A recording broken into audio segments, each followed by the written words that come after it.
I'm Michael Rickards, the Executive Director of the Hall Institute for Public Policy, and this is the Hall Public Forum.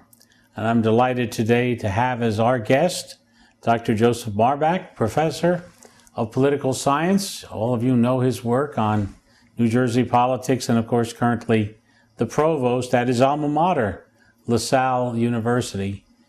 He used to be the Dean of Arts and Sciences at Seton Hall University. What's it like to go home again? Oh, it's been great. The reception I've gotten has been very warm, and it really is a homecoming in many ways. Now, you were a dean how many years at Seton Hall? I was the dean for 4 years before moving on. And then you were in the political science department, an expert on New Jersey politics. Right. I was now because you work because you cross the river and work in Philadelphia, even though you live in Jersey. Have you lost your ability to be a true commentator on New Jersey politics? Well, I don't think I've lost it, but I've diminished the capacity to a certain extent. The obligations of being a provost and the learning curve that's involved have really taken a lot of my time away from what would have been normally studying and following what's going on across the street. How does it look across the river? Well, I think in some sense what New Jersey tackled earlier on through a lot of Governor Christie's tactics with regard to civil unions, the unions and teachers seem to be a little bit better than what's going on in Pennsylvania, where they've got a tremendous budget gap. They're looking at $4 to $5 billion, and aid to education is being slashed across the board. Now, these cuts that we're seeing, almost every major state in the union is having economic problems, including those that were once fairly prosperous, including this one. Does it represent just the downturn in the economy, or is it really the bankruptcy of American liberalism?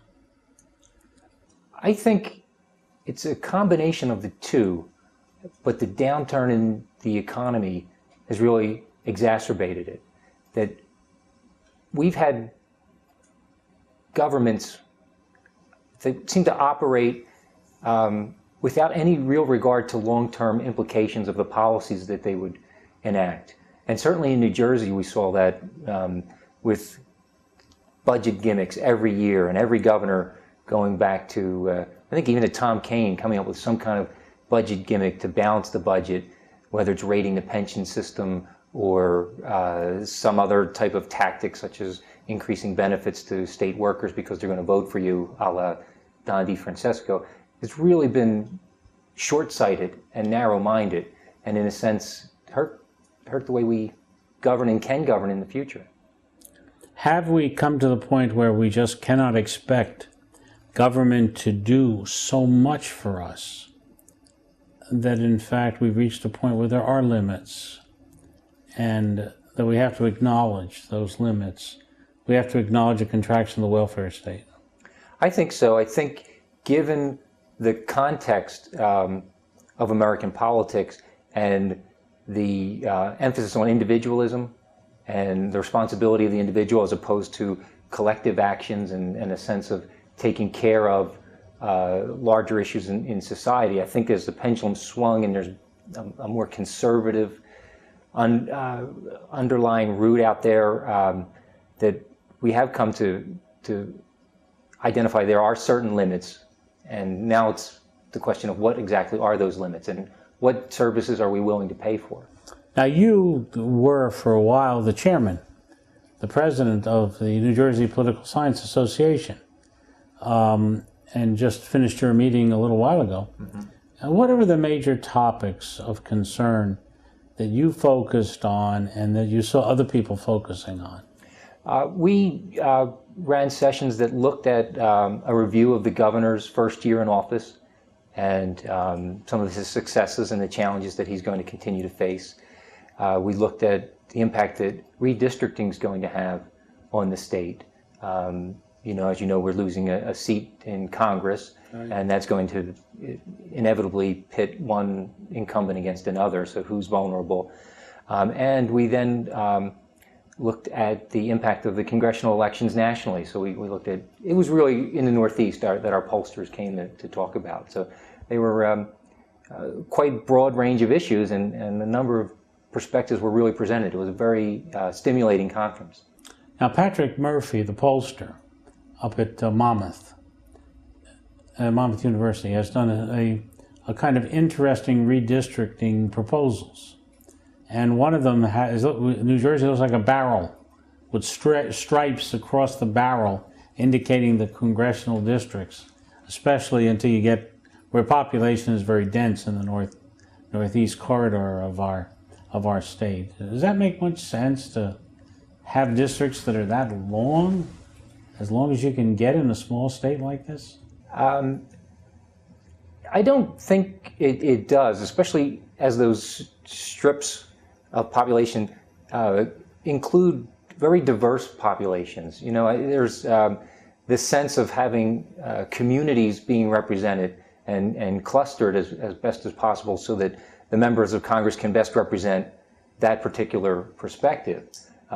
There is another argument, though, that would state that it's better to have a diverse district, because then you would have less polarization in the congressman or congresswoman's perspective, because they have to represent a rural and an urban area, and they have to balance the interests, whites and blacks, Latinos, those sorts of interests. So with the Salmores, Steve and Barbara, Steve of course passed away, you were considered probably the best known, I would guess, of the commentators dealing with with the New Jersey politics. Who do you see left? Who's going to be left standing, and who's going to be gone when we redistrict Congress? I think that seniority will play a role, and I think they'll look at the Runyon seat and try to figure out how they can pit him against either another Republican. Now, the Runyon seat is in South Jersey. It's that's the one that used to be held by Adler? It was the Adler seat, right. So he's only been there 2 years. Right, and so, yeah, and Runyon just was sworn in January. Just elected, so, right. Yeah, so he'll only be in for 2 years, and I think if the powers that be can pit Lance, the other Republican who's only been in for 4 years now, I think, against Runyon, that would be a Democrat's dream, because then the Republicans would lose a seat and the Democrats would maintain the Senate. Lance represents... kind of the central part of Jersey, just kind of borders on to the congressional district where Runyon is. Okay. So they would try to pit him so that if we do take a loss, the Democrats would want... I don't know how realistic that is going to be, though, because... It's pretty diverse. And the population shift has been towards the South. Right. So, you know, if you were looking at some of the maps that Patrick has drawn and was designed to create a competitive district or a truly constitutional district, we probably would be looking at seats in North Jersey and pitting incumbents there, and that would likely be 2 Democrats. What does that mean? I mean, I understand geographic. Constitutional means what? The notion of having contiguous and compact districts. What about eliminating the district or dividing up the district that Chris Smith is in? That's a possibility, I suppose, and that might pit Smith against Runyon. Smith goes from Hamilton down into Burlington way over, County. I think even parts of Camden County and Pennsauken, if I'm not mistaken. Right. And Runyon is the other parts of Burlington County, so you could draw a district that would pit them against each other. I also believe that in our conference, one of the analysts mentioned that the residencies of Lance and Runyon are relatively close. So you could draw a district that includes both of them, and then they would be pitted against each other that way, and it might actually create an open seat somewhere else in South Jersey. You don't have to live, though, in your district to run for Congress. No, you don't. You just have to live in the state. Yeah. But there's a sense that people want to see you. People want to see you. But, you know, it hasn't hurt Chris Smith, who raises his family in Virginia, but maintains an apartment somewhere here in, I think, Robbinsville. Yeah, Robbinsville.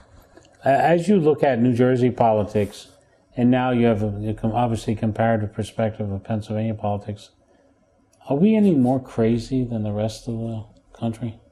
Or we just seem to be?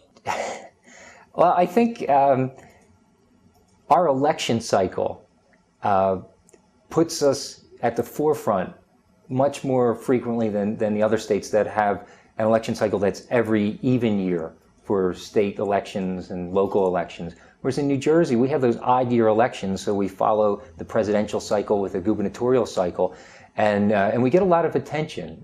You know, in those off-year elections, it's Virginia and New Jersey that have the elections, and they get the attention. So we get that kind of focal point. And so it's given Governor Christie, for example, a year head start over the other Republican governors who were just elected, and it allows him to say, yes, see, I set the tone, and now all these other individuals are following my blueprint. How does the governor look to you after a year or so? Well, I think 2 years.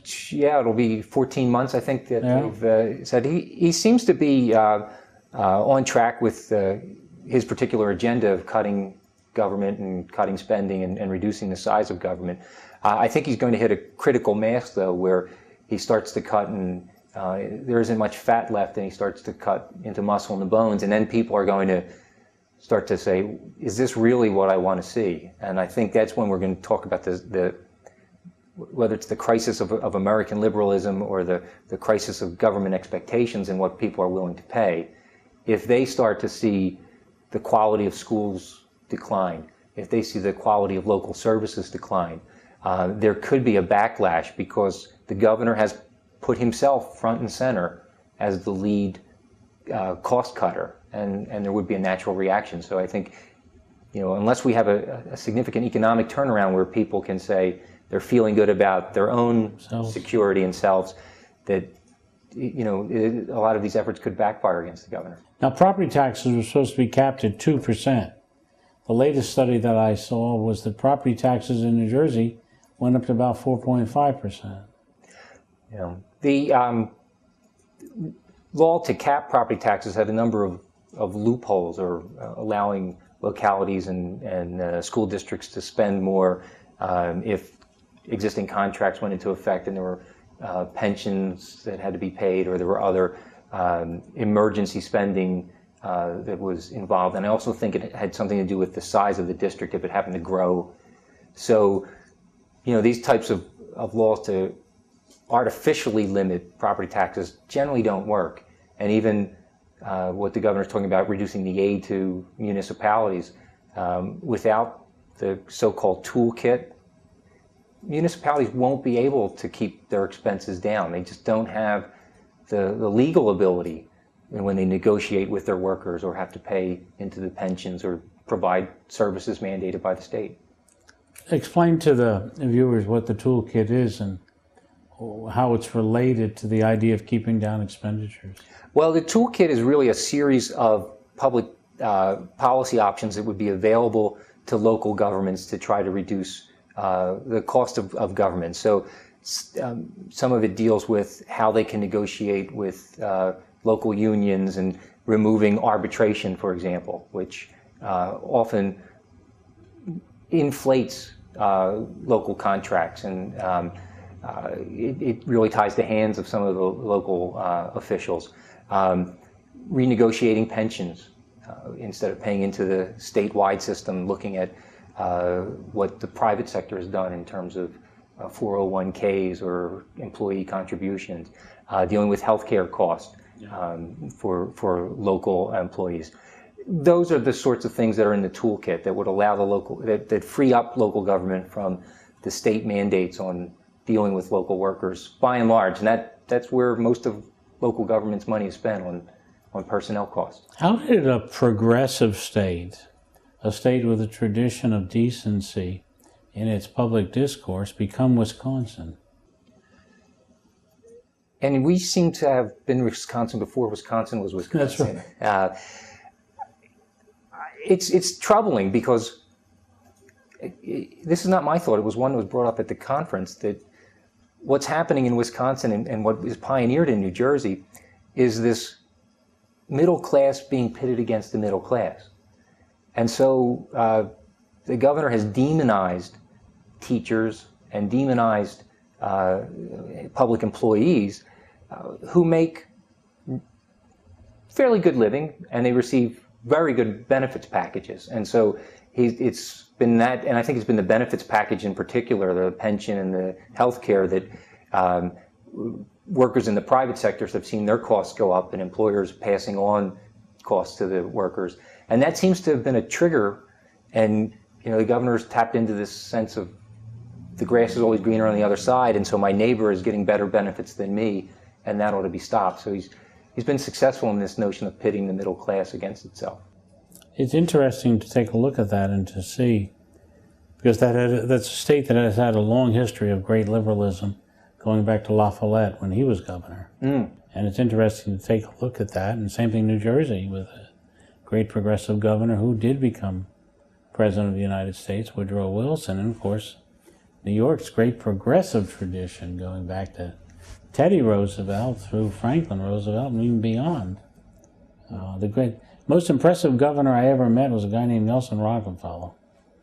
And I always thought he would have either made a great president or an absolutely awful president, but he wouldn't have been in between. Right, and he didn't get that chance. Didn't get that chance, no. Now, you were going to write for us a good textbook on politics and government, sort of to succeed the famous Salmore one, which is the standard one. And I know Barbara from graduate school very well. Are we going to get anything from your pen? Can you take an hour a day from being provost to giving us a good New Jersey textbook? I would hope to, not in the immediate future, though. I'm still scaling that learning curve. And Barbara was at our conference. Oh, was she? Yes, and she is busily working on the 4th edition. Oh, she is? Of that book, yes. Governor Christie's given her a lot of material. Yes. So I don't know if she has a... Given all of us a lot of material. So I don't know if she didn't really mention a time frame for it, so maybe the next 4 years, and then just looking at what goes on there. It's a good textbook. It's very, very useful. And I think very accessible, too. I mean, I don't know if your viewers have seen it, but it's written in a way that's not college textbooky, but that's right. Really does tell the story. Yeah, Rutgers University now publishes it. It was part of the Nebraska series. Right. On state government. Right, which I was involved with when I was back at the Center for the Study of Federalism at Temple University. Okay, those are people. Yeah. Wonderful. Yeah, I think it'd be useful if we had New Jersey. I think is always, to me, a great laboratory, a great case study of whatever you're looking at. Wherever the Republic's going, we've been there before. We are the second richest state in the Union, despite what people think in the state. We are a state with pretty much the same ethnic diversity as is growing up, age-wise, for example. New Jersey is about as old as the country is demographically. We have more Hispanics, but that's not true anymore. I mean, the country's changed so enormously. It's become right. So New Jersey is becoming a kind of microcosm of the Republic. And that's a theme I'll bring into the classroom often when I talk about the problems that New Jersey faces are the problems that the rest of the nation will be facing. That's right. Particularly in terms of the population distribution and the fact that we're often called the suburban state. Suburban. Every square inch is incorporated, and we see our central cities facing the poverty and the economic conditions, and the suburbs now very wealthy but also working class, and we're seeing that more and more across the country. It's a very, very interesting way of looking at it. Who do you think looks like a good possible contender against Christie for the Democratic Party? Well, I guess it's Steve Sweeney is kind of positioning himself for that run, and he has majority leader in the Senate. Majority leader in the Senate, and he has the backing of folks like George Norcross, who can turn out votes in Camden County and increasingly in Gloucester County and Burlington County, where he made some inroads in recent elections. So Sweeney will come out with a strong South Jersey base, and I'm hard pressed to identify maybe Cory Booker, I guess, is the North Jersey politician who's been identified and who is very savvy with regard to his media skills and maintains those, whether he's tweeting or appearing on late night television and YouTube clips. He did a great job during the snowstorm. He looked much better than the mayor of New York City. Yeah, and he got out there, and it's even, there's a very interesting point of comparison, because the governor was in Florida during the snowstorm and missed a golden opportunity to show symbolic leadership and concern, whereas Booker was out on the front lines, shovel in hand. Yeah, so shoveling with people. Has the media changed New Jersey politics? Jersey used to be the epitome of the machine state. Has the media changed all that? To some extent, I think it's changed the way campaigns are run. That you can run a statewide campaign, without regard to the local county bosses as they were identified, and turning out the vote. But the county executives, county bosses are still influential. Even though John Corzine had so much money, he won because he was able to spread that money to the counties and get the support that he had in his run for Senate and his first run for governor. It was interesting that he didn't get that kind of support when he ran against Chris Christie, and counties like Camden, notably, and Gloucester County didn't turn out in the numbers they should have, and that was probably the difference in that particular race. Even Bergen County, which Christie nearly won, and should have been overwhelmingly Democratic. So it's changed to some extent. I think what's really the significant change with regard to the media, though, is as we've lost the newspapers and the coverage of local politics, and even the coverage of state politics, as the Star-Ledger and Bergen Record and Asbury Park Press and Gannett Chain have pulled back. People don't know what's going on in state government, and it's disturbing because there's lots of changes that go on, and it affects their lives in ways that may not be very evident, but really does affect the bottom line of how their quality of life is going to be experienced. And now you're going to lose your state television station. Yeah, I guess. I don't know what the final plans are going to be. Alternative funding. It could be even broken down, right, and sold off in pieces, and maybe the news division will stay intact if there's a cable operator that would be willing to.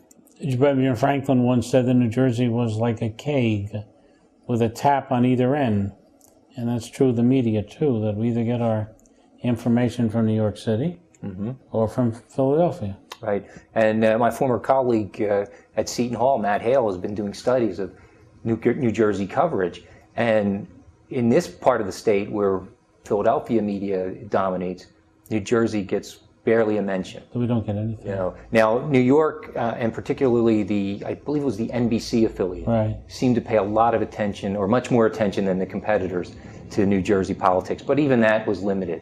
Well, the good thing about Chris Christie, he's gotten us a lot of coverage in the Wall Street Journal, if nothing else. Nothing else, and on the national television circuit too, whether it's been on Fox or MSNBC or CBS and ABC. And Chris Smith gets us coverage on EWTN.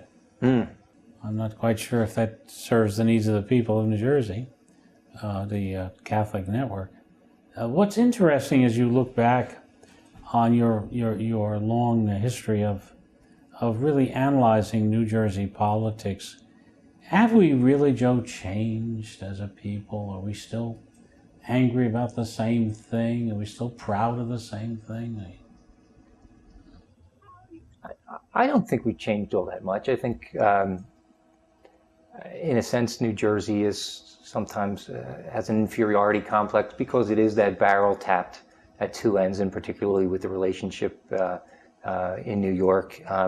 And people are concerned about local issues. They're concerned about their school districts, and they're concerned about local property taxes. Those are the things that still drive us, and we still believe in the notion of home rule, even though it's a fiction, but it's still one that we hold on to dearly. So sometimes the issues may change, but I think they always do come back to Tip O'Neill's famous quote about all politics being local, and I think New Jersey epitomizes that quote. If you were a young politician running for office in Jersey, what would you pick out as the major issues you want to stress? Well, I think it would depend on which area one was coming from. You know, if you had a suburban district, you might look at school funding formulas. You know, and if you were coming from an urban district, I think you know, reform and charter schools is really the way to improve that system, because in a sense you're not going to be able to save all the students and children in some of the urban areas because of family structures and support. But if you can save as many as you can, and charter schools offer that opportunity in ways that the public school system doesn't, that would be an issue that I might choose, and we see some of the urban politicians doing that. On the suburban side, it would be more quality of life issues and lowering property taxes in different ways. Now, you work for a Catholic university. It's run by what, the Salesian, the St. Francis de Sales? We're Brothers? The Christian Brothers. Christian Brothers, okay. I thought it was the Salesians. Yeah. We've got 6 colleges in the United States that are Christian Brother affiliates. Okay. And as you look at that, is there a role for private public higher education, private higher education, where tuition's becoming so terribly expensive, even at public institutions that are heavily subsidized? Yes, this is a great concern of us. And are we pricing ourselves out of the market? Are we no longer affordable to families? So we are very concerned with that. We've expanded our scholarship programs to make it as affordable as possible to students who are in need. And LaSalle, as a Christian Brother university, is based on the principles of St. John Baptist de LaSalle, who is the patron saint of teachers. And LaSalle took working class children off the streets of France and educated them and taught them skills so that they could be contributing members of society. And that's something that's very important to the LaSallian heritage, that we have relevant education preparing students for the next phase of their lives, whether it's work or graduate school. Well, you're a great advertisement for your university. Thank you. Good to have you back again. It's good to have you back in Jersey, commenting on New Jersey politics. Don't lose interest in us, even though you live in Florence. I won't. I'm just down the road. So. Don't lose interest in Jersey. It's still the greatest game around. I agree. Ladies and gentlemen, thank you very much for joining us. My name is Michael Rickards, and we appreciate your being a part of the whole forum.